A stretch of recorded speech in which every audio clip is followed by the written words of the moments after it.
Right now at noon, concerns following a health inspection at a Joplin elementary school.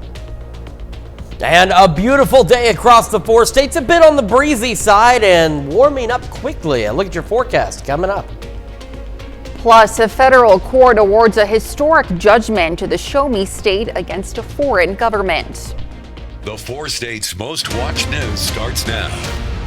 Well, this is KOAM News at noon. I'm Elise Snowy. New at noon today, the city of Carthage experiences another round of power outages, the second time in just over a week.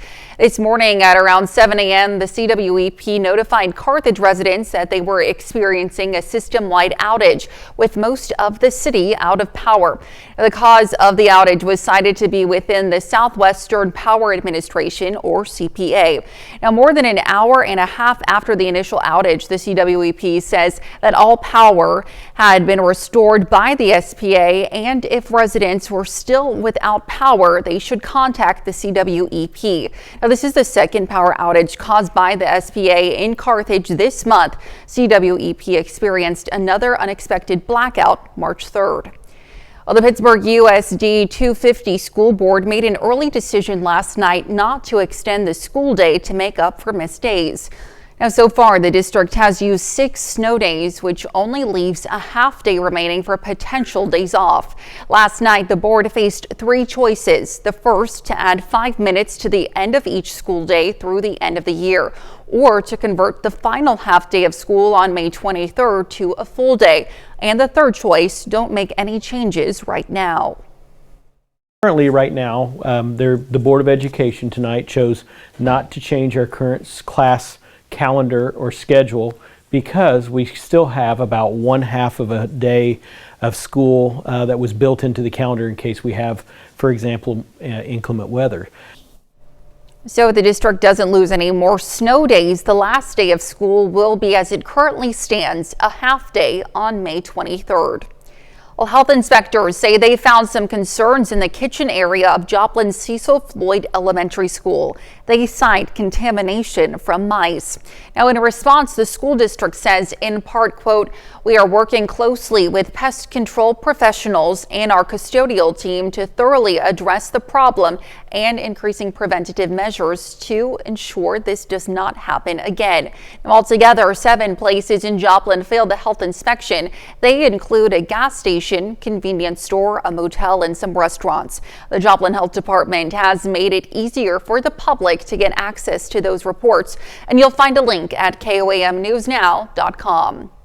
Lawmakers in Arkansas passed a bill to provide firearms training to students. The bill would require public school districts and open enrollment public charter schools to annually provide students with instructions on firearm safety. Now, the bill would empower the Arkansas State Game and Fish Commission to work with the Division of Elementary and Secondary Education to create and approve age-appropriate firearm safety courses. House Bill 1117 does state that if an option of live fire training is approved, parents will have to give consent. Now let's head over to Chris Warner for a look at the forecast. And we've got a warm and windy day once again for us out there. And, well, this was a live look at downtown Pittsburgh. It jumped back a couple. There it goes.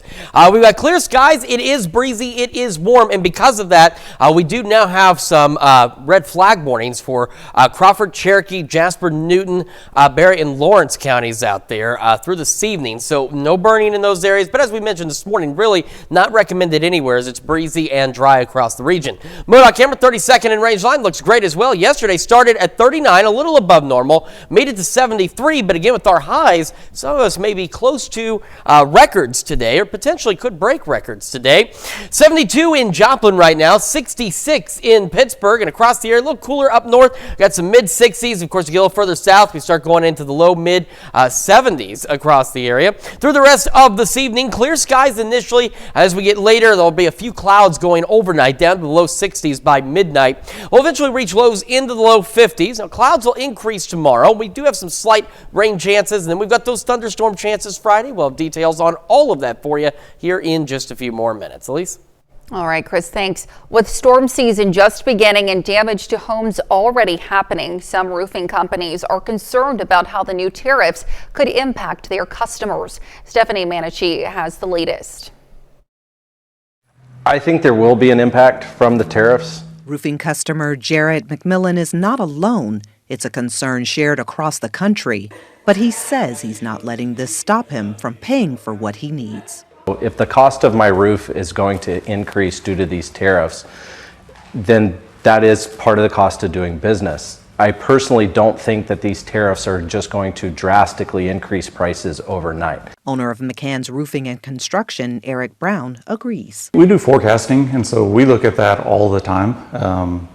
And as of right now, there's not been a huge shift. But have some of Brown's customers expressed concerns over future price increases? Oh, 100%. Everybody has concerns. Brown says there's always concern when it comes to labor and materials. As a business owner, I always have to look out for cost and, how I can help the customer the most. So that is a real issue. According to the Tile Roofing Industry Alliance, there's unease over the 25% tariffs on roofing materials. Brown says, as a business owner, he factors in the impact on his customers. There's everything from cedar that we use for our pergolas to Velux skylights. Those are manufactured here in the United States primarily. Well, the Missouri Attorney General secures a historic judgment against the Chinese Communist Party yesterday. A federal court ruled that Missouri had evidence to prove that China caused and exacerbated the COVID-19 pandemic, harming Missourians. Now, that ruling is supposed to cost the Chinese government more than $20 billion, 6 times more than the previous largest judgment in Missouri history. Now, Missouri will now move to collect the judgment and, if necessary, will look to identify and seize Chinese-owned assets, including Missouri farmland. And a reminder to all Missouri residents that the last day to register to vote in the April election is tomorrow. Now, whether you choose to vote online or in person, you must be 18 years of age or older by the time of the election in order to vote. And you must provide some form of ID like a driver's license, passport, or birth certificate. Now, once registered, you will be assigned a specific polling location that will appear on your voter ID card. And more low-income housing could be on the way to Pittsburgh thanks to a partnership of the nonprofit Building Health, Inc., which is a subsidiary of the Community Health Center of Southeast Kansas, and Vecino Group, an affordable housing company. The low-income apartment complex would be located adjacent to the Community Health Center of Southeast Kansas, which is donating the land. Now, the apartment would be 42 units with 12 units reserved for people with persistent mental illness and or a co-occurring disorder and are exiting homelessness. The city of Pittsburgh has committed a low-interest loan toward the project. Opportunity for anybody earning wages at about $16.70 an hour. So in a lot of our industries, that's entry-level positions. Very beneficial too for people who are in retirement or on Social Security income. Now, their next step to make this a reality is applying for income tax credits from the Kansas Housing Resources Corporation. Now, they'll find out if they've been approved in August. If approved, Vecino Group anticipates construction to start in the first quarter of 2026. And coming up, a student-run television station at Joplin High School holds a ceremony for former students, including some familiar faces. And later, we're making spring vegetable couscous in the Mr. Food Test Kitchen. Well, 8 Joplin High School alumni were inducted yesterday into the Jet HD Wall of Fame. Jet HD, also known as Joplin Eagles Television, is celebrating its 25-year anniversary. Now, the program teaches students about audio and video broadcasting. Inducted alumni are those who have taken what they've learned from the program into the real world, including TV reporters, photographers, and musicians. The group inducted included KOAM's very own Chris Warner, class of 2005, and Samantha Walker, class of 2020. A student from Neodesha High School is making history as the first person in Kansas to receive the prestigious John Lewis Youth Leadership Award given by the National Association of Secretaries of State. Now, this honor recognizes young people who inspire their communities through civic engagement. Senior Tucker Legg was caught by surprise when Kansas Secretary of State Scott Schwab paid him an unexpected visit during his Spanish class to deliver the news. Very start, my parents have always taught me the importance of giving back to your community, giving back to your state, and giving back to your country. And I think when those family values really cultivated a sense of purpose within me, that's when I wanted to make a difference. The goal since 5 to 6 years old of, for whatever reason, being the governor of Kansas. That is his goal. Legg goes on to say he plans on attending Notre Dame, where he will, of course, study political science. And still to come on KOAM News at Noon, Mr. Food. With spring right around the corner, we've got a dish that'll have you ready to welcome it with open arms. Just wait till you see how easy it is to make.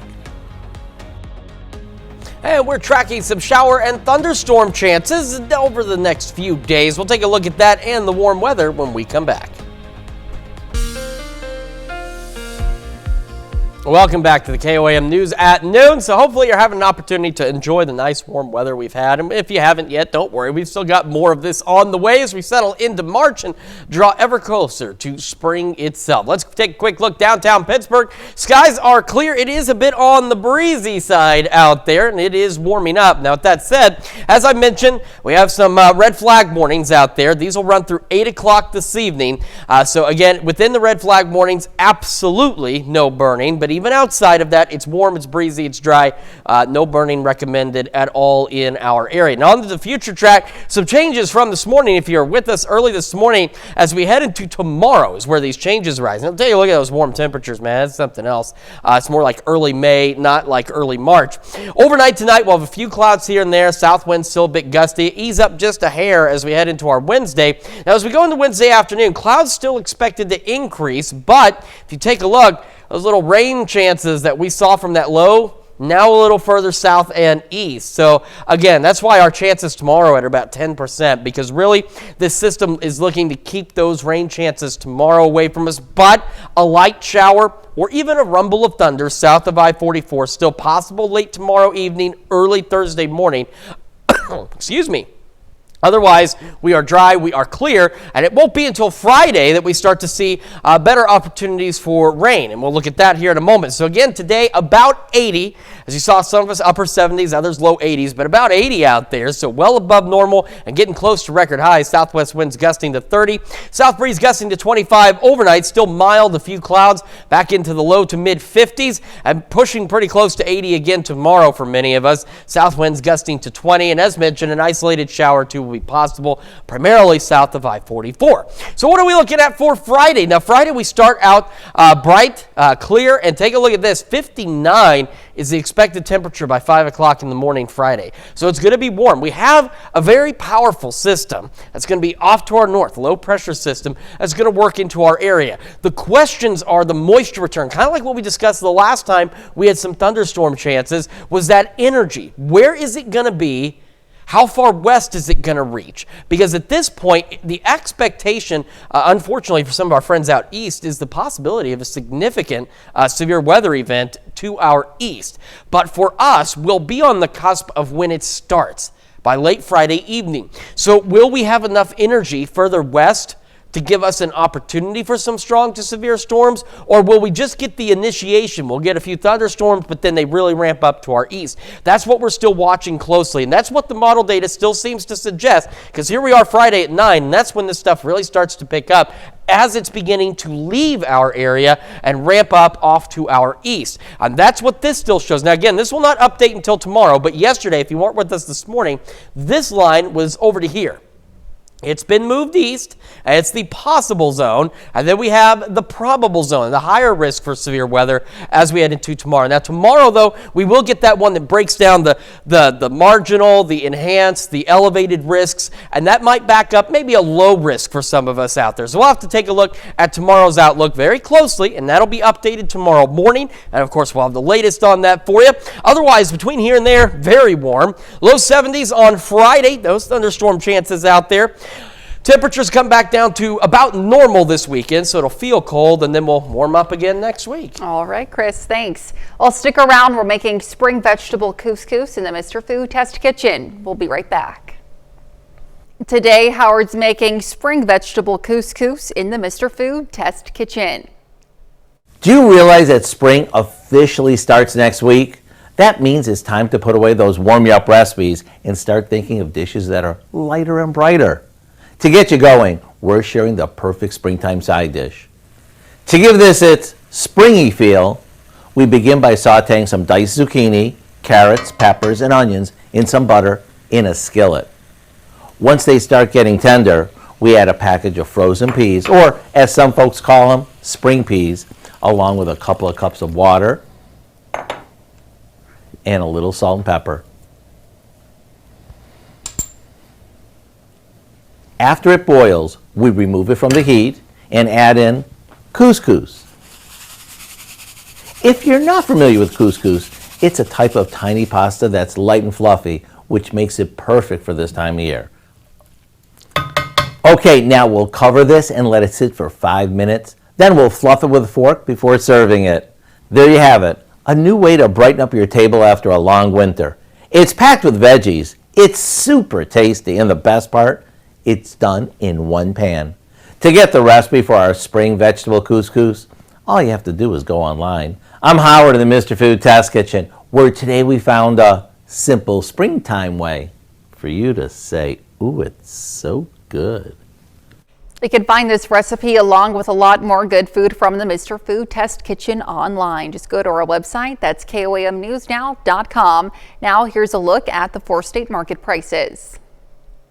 All right, again, very warm the next few days. Maybe an isolated shower storm late tomorrow south of I-44. A few more thunderstorm chances late on Friday. We'll have to see whether or not we get any strong or severe storms with that activity. It's going to be chilly this weekend, but seasonably chilly. So we go back to normal, and then we'll warm up again next week. All righty. And coming up at 5, today marks 5 years since the World Health Organization declared the COVID-19 pandemic. We're going to take a look at how school closures during the pandemic affected children. Plus, we'll have more on the recent power outages the city of Carthage has been experiencing and cutting the ribbon for a new baseball stadium in Southwest Missouri. You can join us for those stories and more on KOAM News at 5. And that's the news for now. Thank you for joining us on KOAM News at noon. Have a great rest of your day.